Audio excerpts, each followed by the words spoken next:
नमस्ते दोस्तों, मेरा नाम है राहुल मिश्रा और आप देख रहे हैं लास्ट मिनट रिवीजन। यहाँ हम टॉपिक का बेस्ट समरी और नेमोनिक्स, जिसे पूरे चैप्टर को आसानी से याद किया जाए, वो भी बस कुछ ही शब्दों को याद करके। तो अगर आपको चाहिए शॉर्ट, स्मार्ट और एग्जाम फ्रेंडली एक्सप्लेनेशन तो वीडियो को एंड तक जरूर देखें। तो दोस्तों, आज हम पढ़ने वाले हैं एक इंटरेस्टिंग चैप्टर। ये चैप्टर सिर्फ पॉलिटिक्स ही नहीं बल्कि जिंदगी के हर एस्पेक्ट में रिलेवेंट है। सबसे पहले पावर शेयरिंग को समझते हैं। पावर शेयरिंग का मतलब क्या होता है? ठीक है, तो पावर शेयरिंग मतलब सत्ता का बंटवारा। इसमें जो पावर डिवाइडेड होती है वो बहुत सारे ऑर्गन्स या फिर बहुत सारे लेवल्स में या फिर बहुत सारे सोशल ग्रुप्स में ये डिवाइडेड होती है। ये पावर शेयरिंग इसलिए जरूरी है क्योंकि ये हमारे डेमोक्रेसी को इन्हांस करता है, हमारे डेमोक्रेसी में कॉन्फ्लिक्ट्स को कम करता है और सोसाइटी के सभी लोगों को एक पावर प्रोवाइड करता है जो कि उनकी बेसिक डिग्निटी को यहाँ पे सपोर्ट करता है। तो पावर शेयरिंग का मेनली दो एस्पेक्ट्स होते हैं। एक होते हैं मोरल एस्पेक्ट्स होते हैं और प्रूडेंशियल एस्पेक्ट्स होते हैं। ये क्या होते हैं, समझो इसको। तो दोस्तों, पावर शेयरिंग अगर देखा जाए तो उसके मोरल एस्पेक्ट्स में ये एक डेमोक्रेसी के एसेंस को मेंटेन करता है। ठीक है, उसके क्योंकि इसमें क्या होता है ना कि लोग अपनी बातों को रख सकते हैं, तो ये मोरल एस्पेक्ट होता है। लेकिन आखिर प्रूडेंशियल क्यों है? प्रूडेंशियल इसलिए है क्योंकि ये लोगों के बीच की कॉन्फ्लिक्ट्स को कम करता है और उसके बाद प्रोटेक्ट करता है माइनॉरिटीज को और प्रमोट करता है यूनिटी और स्टेबिलिटी को। ठीक है, तो ये बेसिक एक हम लोग पावर शेयरिंग के डिफरेंस को पावर शेयरिंग के एक डेफिनेशन को देखें। लेकिन दोस्तों, मैं आपको यहाँ पे नेमोनिक्स बताऊंगा। नेमोनिक्स क्या होता है, पहले इस चीज को समझो। नेमोनिक्स एक शॉर्ट समरी या फिर शॉर्ट वर्ड होता है जिससे हम लोग टॉपिक्स को इजीली याद कर सकते हैं और कोशिश करेंगे कि कुछ ही वर्ड के डेफिनेशन से या फिर कुछ ही वर्ड के उसको स्ट्रेच करके अगर हमको टॉपिक समझ में आता है या टॉपिक को कनेक्ट कर पाते हैं तो ये हमारे लिए बहुत इजी होगा। तो दोस्तों देखिए, वाई ये इंपॉर्टेंट क्यों है। तो पहला यहाँ पे मैंने एक नेमोनिक्स बना रखा है, एमपी कॉल्ड एज। यहाँ पे आप लोगों ने देखा कि मोरल और प्रूडेंशियल। ठीक है, उसके बाद से ऐसे ही हम लोग देखेंगे बेल्जियम के एकोमोडेशन, जिसके नेमोनिक्स मैंने यहाँ पे डाल रखे हैं। उसके बाद से श्रीलंका का मेजोरिटेरियन पॉलिसी हम लोग देखेंगे, या फिर फॉर्म ऑफ पावर शेयरिंग देखेंगे, या फिर की differences between the Belgium and Sri Lanka.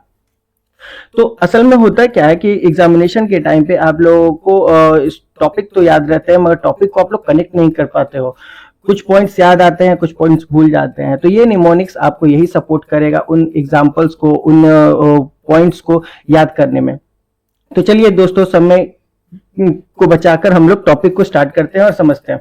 तो केस स्टडी बेल्जियम और श्रीलंका का हम लोग देखते हैं। पहला केस स्टडी हमको बेल्जियम का मिला है, जिसमें हम लोग देखेंगे कि बेल्जियम के पावर शेयरिंग में क्या क्या एग्रीमेंट्स थे या फिर पावर शेयरिंग इसमें कैसे हुआ।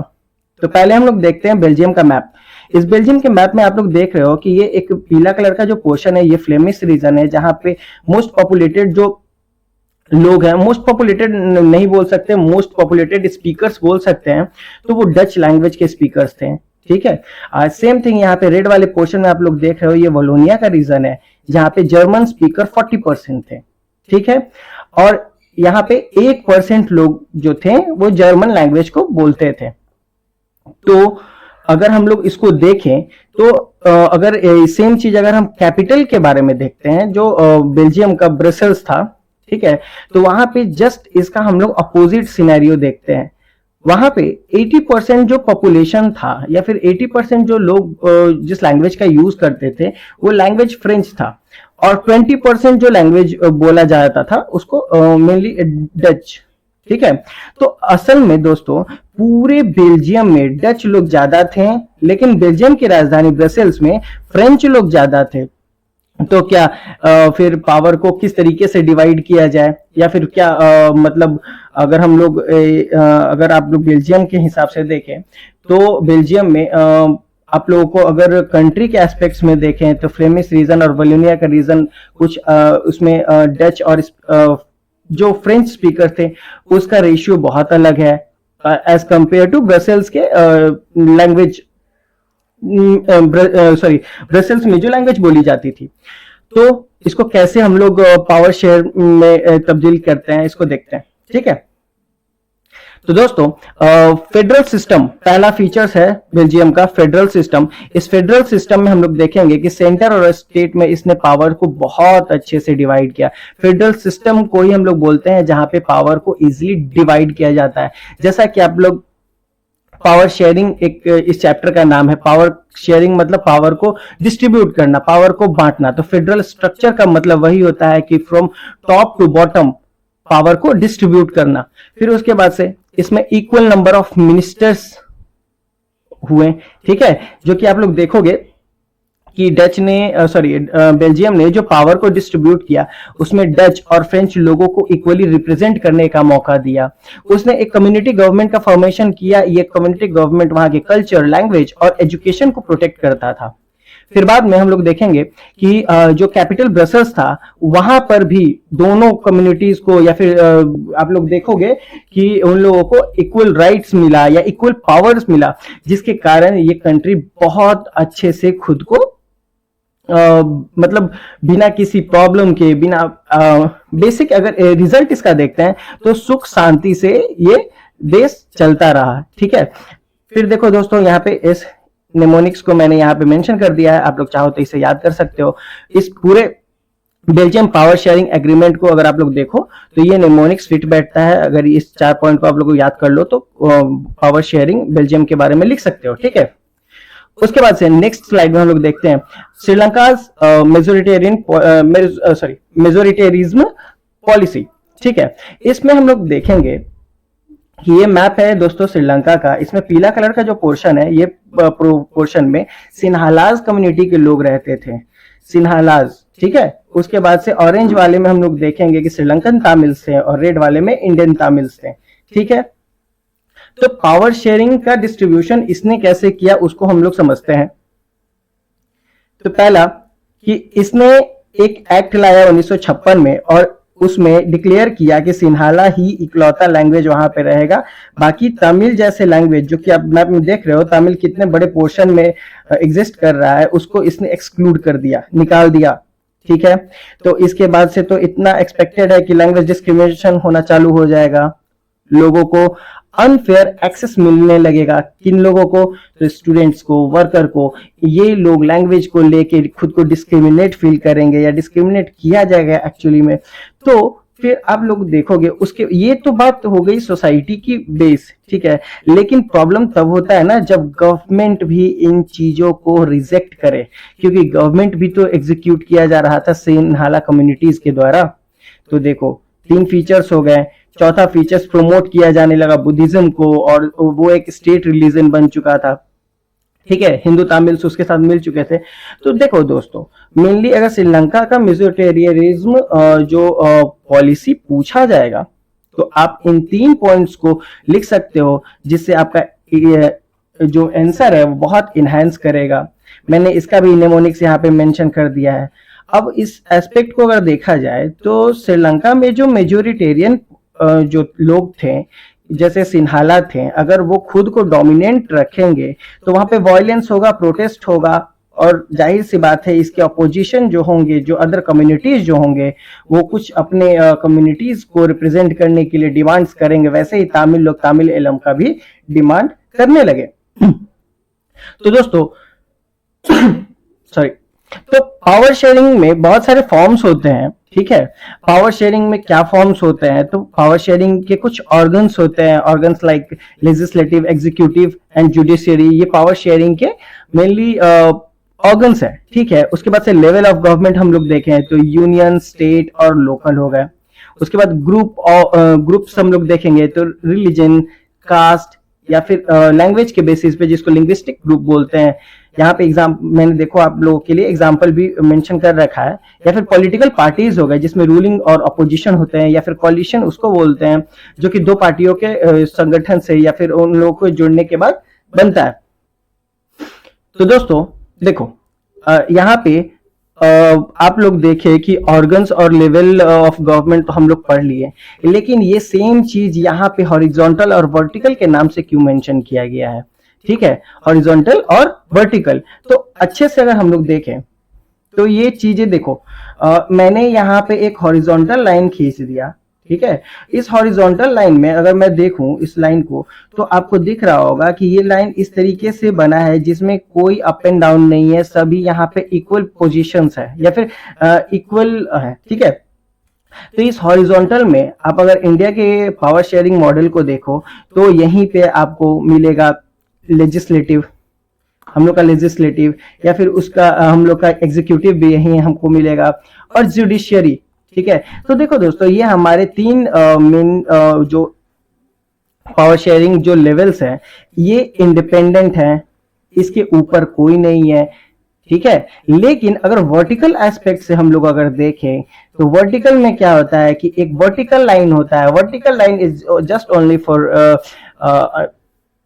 अंडरस्टैंड कि देखिए क्या होता है कि ये इस वर्टिकल लाइन में ये ऊपर से नीचे की तरफ का लाइन है, ठीक है। ऊपर से मतलब this line represent the hierarchy, ये एक हायरार्की को रिप्रेजेंट कर रहा है। हायरार्की मतलब एक टॉप टू बॉटम कैटेगरी। इसमें क्या होता है कि यूनियन होता है, स्टेट होता है, लोकल होता है, मतलब पावर जो है ना डिवाइड होता है, उसके ज्यूरिसडिक्शंस, उसके क्षेत्र के हिसाब से डिवाइडेड होता है, ठीक है। इसको मेनली आप फेडरल सिस्टम बोल सकते हो। आगे चल के आप लोग फेडरलिज्म पढ़ोगे, उसमें पावर को कैसे डिवाइड किया जाता है, या गवर्नमेंट के कुछ टीयर्स होते हैं, लेवल्स होते हैं, उसके बेसिस पे गवर्नमेंट को बांटा जाता है। तो देखो दोस्तों, हमने बेल्जियम और श्रीलंका के बारे में देखा। श्रीलंका और बेल्जियम में हम लोगों को पावर शेयरिंग के कुछ कॉन्सेप्ट दिखे, लेकिन उसके डिफरेंसेस क्या थे उसको समझते हैं। पहला डिफरेंस अगर हम लोग देखें तो पावर का बैलेंस कैसे हुआ या किस तरीके से हुआ, तो देखो बेल्जियम में पावर को इक्वली शेयर किया गया, हर इथनिक कम्युनिटी पे इक्वली शेयर किया गया। लेकिन यहाँ पे श्रीलंका में ये पावर सेंट्रलाइज्ड रह गया और सिन्हालाज ही मेजोरिटी में डोमिनेट कर रहे थे, ठीक है।